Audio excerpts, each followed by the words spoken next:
We have Patty on me. She's down there. Wes and I go way back.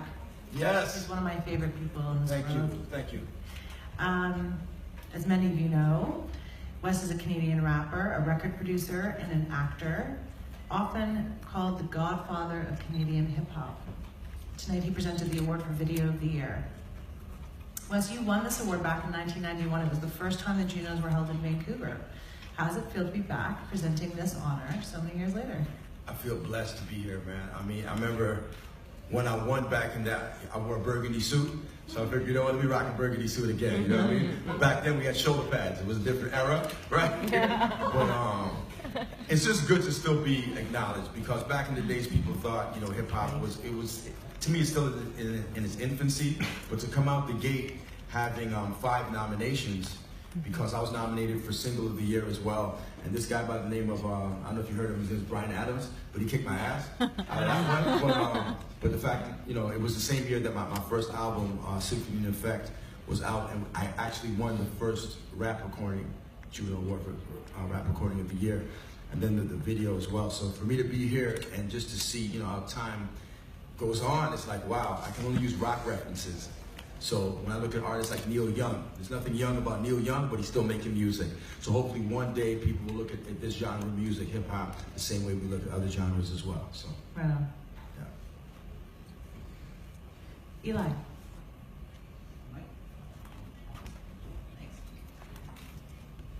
Eli Gasker, CBC.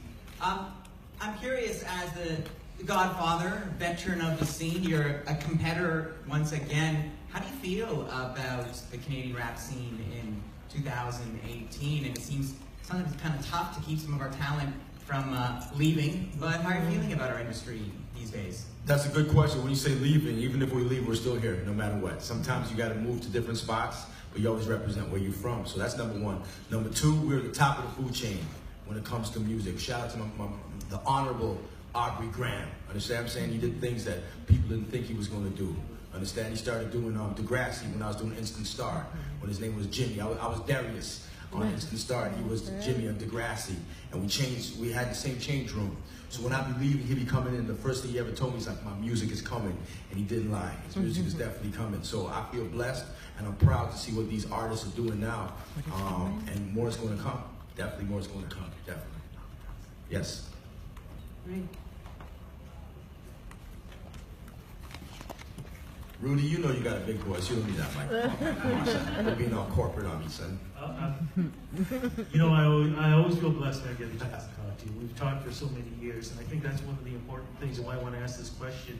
At what point did you know in your career that once you really established yourself as a hip-hop artist, that you knew there were other things that you wanted to do with the acting, with the inspirational speeches and motivation, and knowing that you had a platform that you could help other people grow, not just in music, but as whoever they want to be able to become who they want to be? A lot of people throughout the years have told me that I've done something or said something that inspired them, you know, and that made me, you know, realize that. So I remember watching Juice, when I saw Tupac and Juice, and I said, you know what, let me try this acting thing, because I like what Ice-T did with New Jack City, and I really love what Ice Cube did with Boys in the Hood. Was it Boys in the Hood? Yeah. Yep.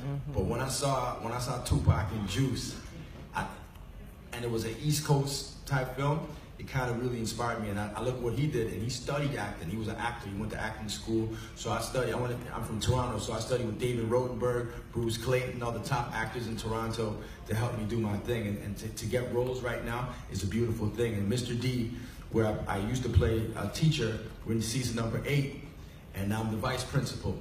You know what I'm saying? So I'm moving up in the world, but hip hop was the foundation with that, definitely. Thank you. Thanks, Danielle. Hi, David Friend, Canadian Press. Hey, I remember you.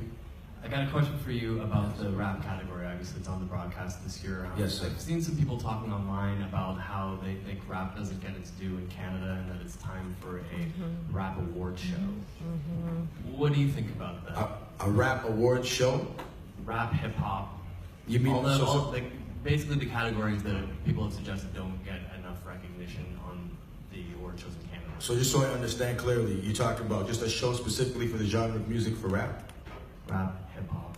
Rap, hip hop, This is yeah. just- this is the R&B, discussions. funk, yeah, yeah. Kurt Diamond, I'm very proud of you, my brother. I'm very proud of you. Understand? Round of applause for my man Kurt Diamond, who just won Best Record Award. I'm sorry about that. My brother just came through. To me, we don't really need that much awards to validate us all the time. That's cool. You know what I'm saying? I'd rather see my brother come by and do something that he reached his goal. And you saw how I responded when I just saw him. That, to me, that means more than if something's televised or if it's not. I know the blood, sweat, and tears that my brother put into his hard work, because I know I came through that too. So the fact that he's walking through the door and I see him, I'm very happy for you, understand? That means more to me, right? And that should mean more to us as artists if something is televised or not. Now, the Rascals are good friends of mine, right? And I remember a couple years ago, 1998, you remember, right? Here's the thing. What they did was for hip hop. They said, listen, we want to see this category televised, right? Here's my thing. And I supported them on that. But guess what? Here's my thing. If I won the award and it wasn't televised, in my mind, this is my argument, who am I inspiring? To me, I've inspired a lot of people, right or wrong, right? So to me, I'm turning 50 in a couple days, right? If I could show the average hip hop artist who's 35 years old right now that, you know what? You're not old school, you're not old, you haven't even begun to scratch the surface, right?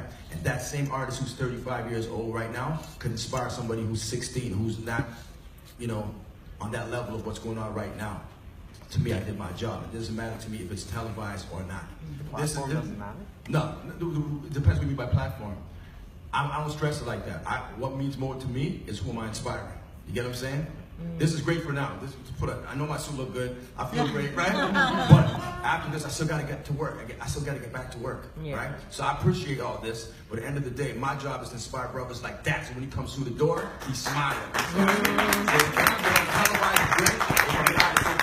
That feeling right there is what's going to, for him to do, to inspire somebody else coming up after him. All right, respect it. Thank you, Wes. Thank you very much. And on that note, we're gonna escort you off. And I'm out of here, man. Listen, man. And we're Thanks for gonna having me. welcome Kirk up to the stage.